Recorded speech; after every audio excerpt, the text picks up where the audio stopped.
Meus amados irmãos e irmãs, a graça e a paz do nosso Senhor e nosso Salvador Jesus Cristo esteja sobre todos nós. Estamos mais uma vez, nesse domingo, para estudar a palavra do Senhor, especificamente Tiago, capítulo 3, de 1 a 12. Mas antes de nós lermos, vamos orar pedindo ao Senhor que nos abençoe. Obrigado, Deus bendito, pelo seu grande amor por nós, pela sua presença santa, pela ação do Teu Espírito Santo que nos inspira, que nos ilumina, a Tua graça, ó Deus, que faz com que os nossos olhos se abram para conhecer a beleza de Jesus, nosso Senhor, amar a Sua palavra e viver de acordo com o Seu querer. Faz, ó Deus bendito, que nessa manhã, mais uma vez, o nosso coração seja edificado, a nossa vida transformada e mais possamos não apenas aprender do que o Senhor tem para nós, mas acima de tudo viver segundo a Tua vontade. Nós oramos em Jesus Cristo, nosso Senhor e nosso Salvador, hoje e sempre. Amém. Pois bem, leamos então o texto, capítulo 3, versos de 1 a 12, diz assim a palavra do Senhor. Meus irmãos, não sejam muitos de vocês mestres, sabendo que seremos julgados com mais rigor, porque todos tropeçamos em muitas coisas. Se alguém não tropeça no falar, é um indivíduo perfeito, capaz de refrear também todo o corpo. Ora, se colocamos um freio na boca dos cavalos para que nos obedeçam, também lhes dirigimos o corpo inteiro. Observem, igualmente, os navios que, sendo tão grandes e impelidos por fortes ventos, são dirigidos por um pequeníssimo leme e levados para onde o piloto quer. Assim também a língua, pequeno órgão, se gaba de grandes coisas. Vejam como uma fagulha incendeia uma grande floresta. Ora, a língua é um fogo, é um mundo de maldade. A língua está situada entre os membros do nosso corpo e contamina o corpo inteiro. E não só põe em chamas toda a carreira da existência humana, como também ela mesma é posta em chamas pelo inferno. Pois toda espécie de animais, de aves, de répteis e de seres marinhos se doma e tem sido domada pelo gênero humano, mas a língua ninguém é capaz de domar. É mal incontido, cheio de veneno mortal. Com ela bendizemos o Senhor e Pai. Também com ela amaldiçoamos as pessoas criadas à semelhança de Deus.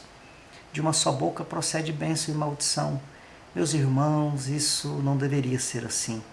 Por acaso pode a fonte jorrar do mesmo lugar, água doce e água amarga? Meus irmãos, será que a figueira pode produzir azeitonas ou a videira figos? Assim também uma fonte de água salgada não pode dar água doce. Pois bem, lembremos que nós estamos naquele grande bloco de Tiago que nos fala sobre a prática da verdadeira religião. Já vimos que essa prática da verdadeira religião tem a ver com o fato de não tratarmos as pessoas com acepção, fazer acepção de pessoas ou com parcialidade.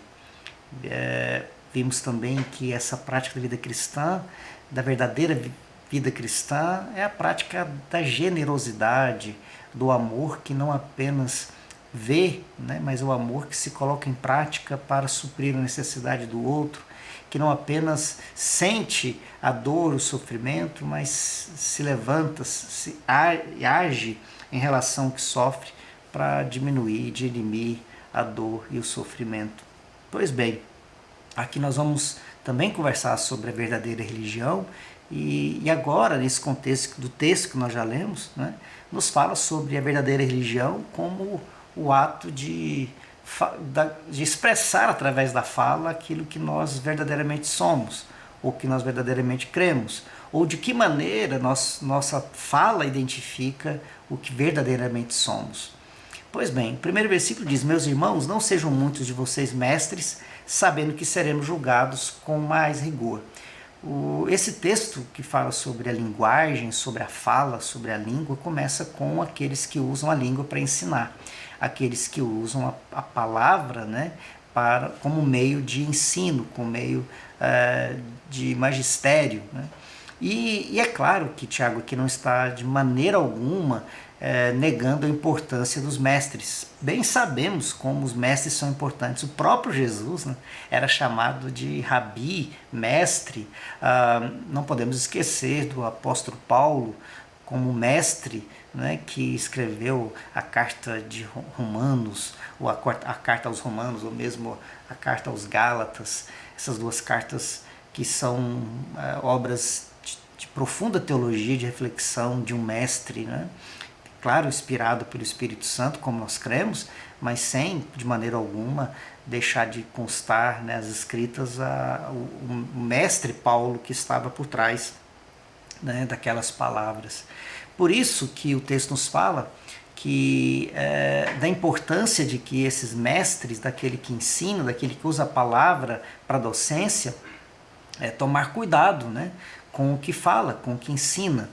O próprio Jesus, nós lemos em Mateus capítulo 7, 28, quando Jesus acabou de proferir essas palavras, as multidões estavam maravilhadas com a sua doutrina, porque ele as ensinava como quem tem autoridade e não como os escribas. Então Jesus é o modelo do mestre, é aquele que fala com autoridade, aquele que fala a partir da verdade, aquele cujas palavras são verdadeiras. Pois bem, o texto nos conta então e nos exorta então, a tomarmos muito cuidado com o fato de ensinar ou de nos colocarmos nessa função de ensinar. É claro que Tiago está falando do ensino da palavra de Deus, do ensino da verdade do Evangelho. E Tiago não está desestimulando o aprendizado, tampouco está desestimulando que a gente aprenda e que a gente aprenda para ensinar. O que Tiago está condenando é o ensino sem conhecimento necessário, que é o ensino desprovido do saber. É aquele ensino que se faz sem que o professor saiba o conteúdo, fala como um tagarela, e que não avalia também a responsabilidade que o seu ensino envolve. Não percebe que o seu ensino equivocado pode trazer mazelas. Ele não pensa na responsabilidade e não sabe, ou não lida de maneira responsável com aquilo que ensina. Lucas capítulo 12, verso 48, podemos ler assim: a quem muito foi dado, muito será exigido, e a quem muito foi confiado, muito mais será pedido. E aqui então que esse texto coaduna, né, exatamente com aquilo que Jesus disse. Ora, aquele que muito sabe, dele será muito cobrado. É por isso que Tiago diz, né?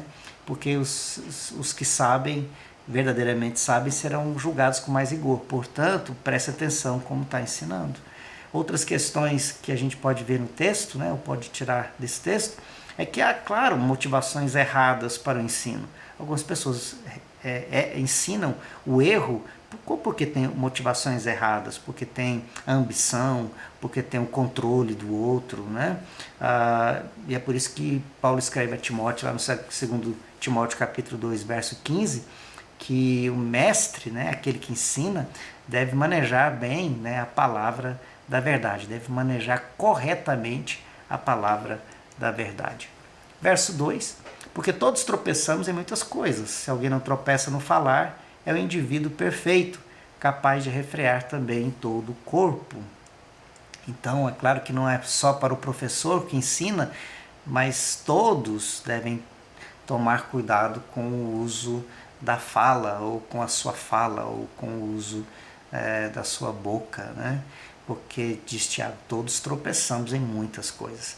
É interessante porque Tiago está querendo nos mostrar aquilo que nós já sabemos a partir das Escrituras, né? Romanos 3:23, né? Porque todos carecem da glória de Deus, porque todos pecaram e carecem da glória de Deus, porque todos são pecadores, não há nenhum, né, que verdadeiramente não possa dizer que não comete pecados, né? Então, todos tropeçamos em muitas coisas.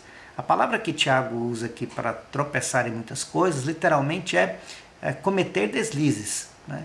Cometer deslizes. Muitos entre nós, diz ele, ou todos entre nós, cometemos deslizes.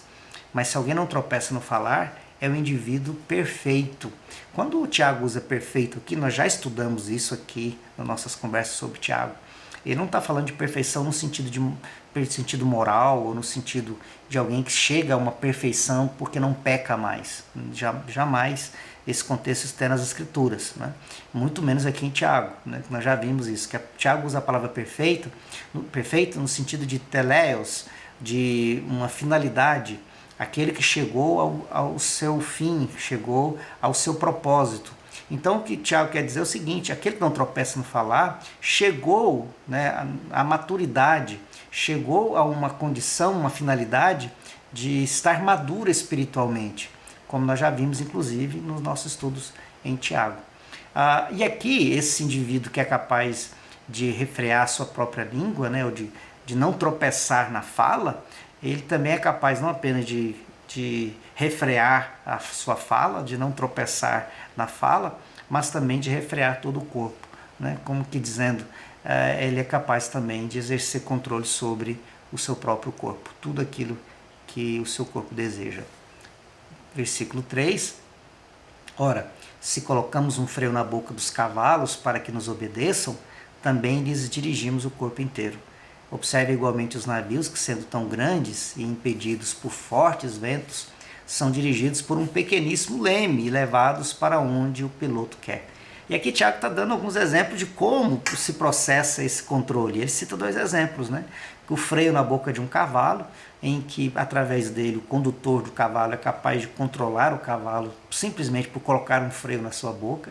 E ele cita o caso, né, do navio, que sendo grande é controlado pelo leme tão pequeno. Com esses 2 elementos, né, com esses 2 exemplos, Tiago está mostrando como é possível, no controle da fala, no controle da língua, controlar o restante, né? Porque assim como se controla a boca do cavalo, se controla todo o cavalo, e aquele que controla o leme tem um controle do navio, aquele que controla a sua fala controla todo o seu corpo, ele tem domínio próprio, né? Tiago aqui, por óbvio, não está advogando pelo silêncio, né? Para se fazer um voto de silêncio, né? Quer dizer, não falarmos mais. Nós sabemos que a boca fechada, às vezes, como diz o provérbio, aquele que fica com a boca fechada, às vezes se passa por sábio, mas apenas se passa por sábio, né? Porque o silêncio não significa sabedoria. Tiago não está advogando aqui que a gente não deva falar. A questão não é não falar, a questão é o conteúdo da fala, é o que se fala. A questão não é abrir a boca para falar, mas é o conteúdo daquilo que se fala. E é claro que Tiago está falando que isso demonstra domínio próprio.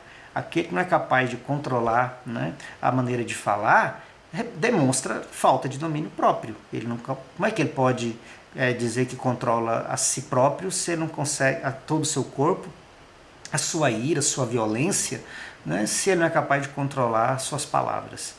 É por isso que Efésios capítulo 5, versos 18 a 20, Paulo fala sobre a plenitude do Espírito Santo, sede cheios do Espírito Santo. E o texto nos conta, né, que essa consequência de ser cheio do Espírito Santo é a fala. Vamos ler?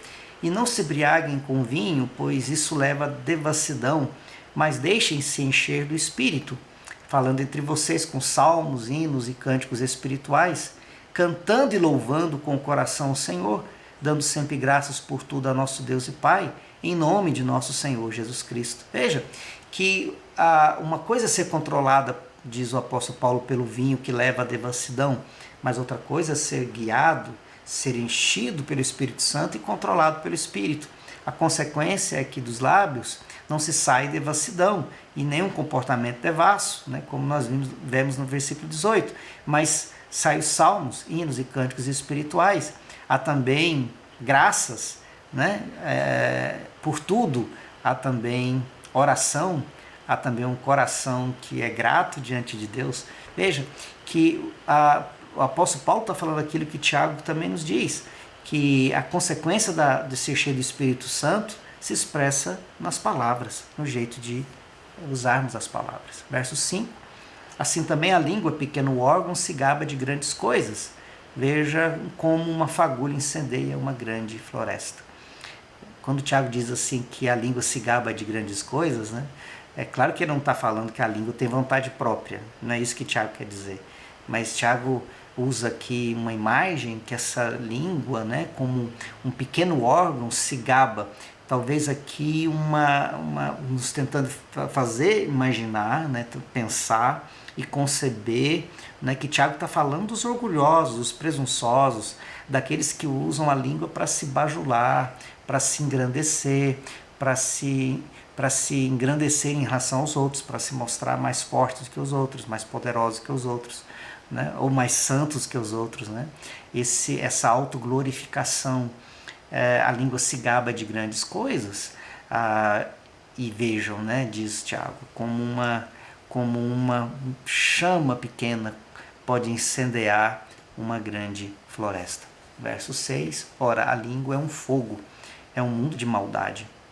A língua está situada entre os membros do nosso corpo e contamina o corpo inteiro, e não só põe em chamas toda a carreira da existência humana, como também ela mesma é posta em chamas pelo inferno. Aqui Tiago fala sobre a capacidade destrutiva da língua. Se nos versos anteriores nós podemos imaginar, podemos ver, né, que Tiago está falando sobre, embora seja pequeno, seja um órgão pequeno, é capaz de fazer grandes coisas, de controlar ou mostrar o nosso descontrole, né? Aqui ele está falando sobre o poder destruidor. Se lá ele falou sobre o órgão pequeno, aqui fala sobre o órgão destruidor. A língua é fogo. A língua de fogo, né?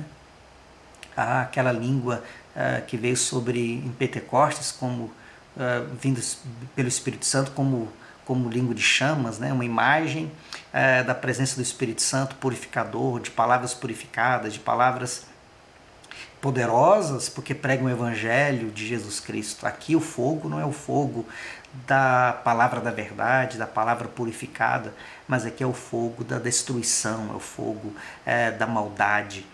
Por isso que diz a língua é um mundo de maldade. É claro que nós sabemos muito bem de onde procede isso, né? Mateus capítulo 15, verso 11, Jesus nos ensinou: não é o que entra pela boca o que contamina o homem, mas o que sai da boca, isso sim contamina o homem. Jesus vai falar-nos então, né, de que essas palavras da nossa boca, elas vêm lá desse coração que está corrompido, desse coração que está longe de Deus, né? E esse coração longe de Deus, essa vida longe de Deus, faz isso, né? Ela provoca destruição, mas não apenas provoca destruição, diz Tiago, no final do versículo 6, ela mesma será destruída pelas chamas do inferno. E Tiago aqui faz uma afirmação fortíssima, né? Aquele que usa da língua para queimar, para destruir, aquele que usa da língua na sua vaidade, aquele que usa da língua na sua ira, para matar, para destruir, esse também será julgado com o mesmo fogo com que incendiou, né? Verso 7, pois toda espécie de animais, de aves, de répteis e de seres marinhos se doma e tem sido domada pelo gênero humano, mas a língua ninguém é capaz de domar. É mal incontido, cheio de veneno mortal. O ser humano exerce ou pode exercer, diz Tiago, domínio sobre tudo, ou quase tudo, mas é incapaz de dominar a si mesmo. Essa expressão ninguém aqui é fortíssima. Verso 8. Mas a língua ninguém é capaz de domar. É mal incontido, cheio de veneno mortal. Preste atenção nisso. Tiago está dizendo que ninguém é capaz de domar. Nós não gostamos de reconhecer nossa incapacidade. Nós não gostamos de ser lembrados da nossa incapacidade. Nós não gostamos de olhar para nós mesmos e reconhecermos que somos incapazes. Mas devemos nos lembrar de Paulo, capítulo 7 de Romanos. O bem que eu quero fazer, esse eu não faço. O mal que eu não quero fazer, esse eu faço. Vejo que dentro de mim há uma lei que me leva a fazer o que eu não quero fazer, diz Paulo. E ele diz, desaventurado homem que sou, quem me livrará do corpo dessa morte? Essa situação da vida humana, né, quando nós olhamos para nós mesmos e percebemos nossas incoerências, nossos paradoxos, nós muitas vezes nos desesperamos. O problema é que às vezes nós também nos justificamos. Alguns há que dizem, eu sou assim mesmo, eu falo desse jeito, eu sou desse jeito, eu nasci assim, vou morrer assim, eu sou desse jeito. Justificando o comportamento, às vezes, agressivo, a palavra agressiva, a palavra que machuca, a palavra que é fogo destruidor, a palavra que expressa, na verdade, uma pessoa sem domínio próprio, sem capacidade de dominar as suas próprias intenções, né? Descontrolada, porque falta domínio próprio. E é isso que Tiago está nos apontando aqui. Mas olha o verso 9. Com ela bendizemos o Senhor e Pai, também com ela amaldiçoamos as pessoas criadas à semelhança de Deus, de uma só boca procede bênção e maldição. Meus irmãos, isso não deveria ser assim.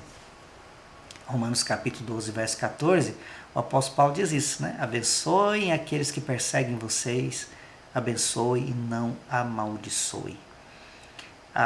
Com a boca, mesma boca, bendizemos ao Senhor, glorificamos a Deus, mas amaldiçoamos as pessoas criadas à semelhança de Deus. Tiago está sendo duro na sua palavra, porque às vezes nós somos rápidos demais em julgar, em condenar, em irar, né? E amaldiçoar aquela que nós achamos que merece algum tipo de punição ou de condenação. Tiago diz, olha, será que da mesma boca pode sair, né, bênção e maldição? Pode sair bênção e maldição? Meus irmãos, diz Tiago, versículo 10, as coisas não devem ser assim, ou não deveria ser assim, mas literalmente isso não pode acontecer desse jeito. Olha que Jesus nos ensina em Mateus capítulo 5, 43 em diante. Vocês ouviram o que foi dito, ame o seu próximo e odeie o seu inimigo. Eu, porém, lhes digo, amem os seus inimigos e orem pelos que perseguem vocês, para demonstrarem que são filhos do Pai de vocês que está nos céus. Porque Ele faz o sol nascer sobre maus e bons e vira chuva sobre justos e injustos. Porque se vocês amam aqueles que os amam, que recompensa terão? Os publicanos também não fazem o mesmo? E se saudarem somente os seus irmãos, o que é que estão fazendo demais? Os gentios também não fazem o mesmo? Portanto, sejam perfeitos, como é perfeito o Pai de vocês, que está nos céus. Verso 11. Por acaso pode a fonte jorrar do mesmo lugar água doce e água amarga? Meus irmãos, será que a figueira pode produzir azeitonas ou a videira figos? Assim também uma fonte de água salgada não pode dar água doce. Tiago aqui faz perguntas retóricas, né? Ele faz uma pergunta sabendo que a resposta é negativa. Do mesmo poço é capaz de se tirar, do mesmo poço, uma água doce e uma água amarga? Você vai conseguir colher azeitona, né, de uma figueira e figo de uma videira? A resposta, por óbvio, é negativa. É por isso que Tiago está dizendo, se alguém que diz ter uma fé verdadeira em Cristo, que se diz andar com Cristo, se diz regenerado pela palavra de Cristo, pela palavra da verdade, como nós já vimos que Tiago nos ensina, né? A palavra da verdade que nos gerou para que possamos viver nessa palavra da verdade, de acordo com essa palavra da verdade. Agora, Tiago está nos dizendo, veja, qual é a coerência, né, que existe entre você dizer que crê, mas a sua boca faz o contrário. Veja que o raciocínio é o mesmo em relação aos anteriores. Aquele que crê não faz acepção de pessoas, aquele que crê age com misericórdia com relação ao que tem dificuldade, e aquele que crê não fala contrária à sua própria natureza, a natureza de transformado, a natureza de nova criatura, a natureza de salvo por Cristo, a natureza daquele que foi regenerado pela palavra da verdade. Fica claro, diz Russell Shedd, que na visão de Tiago, a língua é uma espécie de medidor de espiritualidade, revelando onde está nosso coração. Conta-se que um filósofo grego decidiu fazer um jantar para seus amigos. Chamou seu servo, seu escravo, e disse: vá até o mercado e compre o melhor que puder para fazer um melhor jantar para os meus convidados. O servo do filósofo grego foi até o mercado e comprou língua de boi e fez vários pratos com aquelas línguas de boi e serviu aos convidados do filósofo. O filósofo ficou extremamente irado com o seu servo e perguntou: mas eu não disse para você ir para o mercado e comprar o melhor do mercado? Então o servo do filósofo disse: eu te trouxe o melhor que havia no mercado. Não é a língua o órgão da eloquência, da cortesia, da gentileza e da adoração? Então o filósofo disse: agora você vai então ao mercado e traga o pior que você encontrar no mercado, porque você vai comer esse prato. Do pior que está no mercado, você vai comprar para você mesmo comer. Então ele vai até o mercado e compra igualmente língua bovina e traz e faz o prato, vários pratos, para que o seu senhor, o filósofo, pudesse ver, né? Então ele pergunta: mas eu não disse para você ir para o mercado e trazer o pior coisa do mercado? E de novo o seu escravo respondeu ao filósofo: é isso mesmo. Não é a língua o órgão da blasfêmia, da difamação e da mentira? A língua então pode ser o melhor e pode ser o pior. Com a língua podemos fazer o bem e podemos fazer também o mal. Vamos pensar um pouco nesse texto? Tiago nos ensina que todos tropeçamos em muitas coisas. Admitir que somos pecadores arranca-nos do orgulho de agir como se tivéssemos uma autorização especial para ensinar o erro ou aquilo que se desconhece, bem como em poder falar sem vigiar a porta dos lábios, como nós encontramos lá em Salmo 141, 3, né? Em que o salmista ora para que sejam colocadas guardas nos seus lábios, vigias na porta dos seus lábios. Tiago nos ensina algo fundamental para a nossa conduta cristã, que é o fato de jamais olharmos para nós mesmos com a petulância da perfeição moral, de achar que nós alcançamos por nós mesmos qualquer tipo de perfeição religiosa, que até às vezes acaba sendo justificativa para fazer o pior, né, em todos os sentidos. Muitos religiosos, não estou falando só do mundo cristão, muitos religiosos utilizam da sua própria religião para justificar as mais absurdas barbáries. as mais absurdos comportamentos.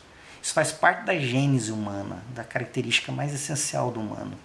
É usar da religião, usar da sua fé, da sua ideologia, para, ao contrário, de fazer o bem e fazer o mal. E a religião às vezes acaba sendo legitimadora das práticas mais absurdas, né? E isso não deveria nos assustar. Nós vemos isso permanentemente. Só que é fácil a gente ver isso nas outras religiões. É fácil a gente olhar para os outros religiosos e dizer, olha, eles amarram bomba no corpo e matam as pessoas, né? Eles oprimem, né? Alguns países religiosos, eles oprimem os outros religiões, eles não deixam as pessoas professarem a sua religião. Só que a gente tem muita dificuldade de olhar isso quando nós é que fazemos, quando somos nós os portadores dessa opressão em nome da religião, né? E Tiago está dizendo, olha, a primeira coisa para a gente alcançar o caminho da sabedoria no falar, o caminho da sabedoria de como usar a nossa boca e como usar a nossa linguagem, primeiro olhar para nós mesmos e perceber que somos pecadores e que precisamos colocar vigia à porta dos nossos lábios, porque, como diz Tiago, todos nós tropeçamos em muitas coisas, mas como será bom, como será maravilhoso, abençoador, quando nós aprendermos a buscar em Deus e na ação do Espírito Santo, sermos cheios do Espírito Santo, ao ponto de que as nossas palavras, o meditar do nosso coração, sejam agradáveis diante do Senhor, mas também sejam salmos e hinos que nós cantamos à nossa volta, para abençoar as pessoas que estão à nossa volta. Como está precisando disso no nosso tempo. Como estamos precisando nesse nosso tempo de gente que abre os lábios não para amaldiçoar, mas para abençoar. De gente que abre os lábios para proclamar do amor de Deus, da graça de Deus, da salvação que é em Jesus Cristo e da bênção que é servir a Jesus Cristo. Que é a bênção que é amar a Deus e saber ser amado por Deus.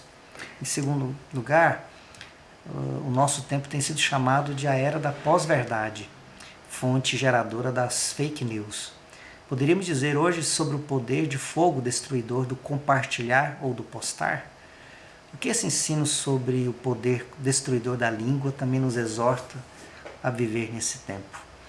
Quando eu estava pensando nesse texto e lendo esse texto, meditando nesse texto, estudando nele, parei para pensar um pouco sobre as modernas maneiras de matar através da linguagem. Como nos especializamos na maneira de usar da linguagem para destruir a verdade, para destruir os conceitos basilares, né, de uma sociedade de justiça, de equidade, de cuidado um com o outro. Como é que fazemos isso? Nesse tempo da pós-verdade, que significa que a verdade é subjetiva, né? A pós-verdade é basicamente o conceito de que a verdade não precisa estar baseada em fatos, ela se baseia apenas naquilo que eu acredito. Então, se eu acredito, é verdadeiro. Pode estar contrariando todos os fatos científicos, históricos, quaisquer que sejam, né? Mas se está de acordo com o que eu acredito, então é verdade. E aí isso vai gerando o que chama de fake news. Por que são as fake news? É a mentira propagada de acordo com uma ideologia política, religiosa, né? São as mentiras propagadas de acordo com as crenças dos indivíduos, que acaba reverberando, porque aí você recebe uma fake news, ela é fake news, ela não é baseada em fato, ela não é baseada em fato histórico, nem baseada em fato científico, mas ela agrada aquilo que você acha que tem que ser, ela agrada o seu jeito de pensar. E aí o que você faz? Você compartilha e você posta.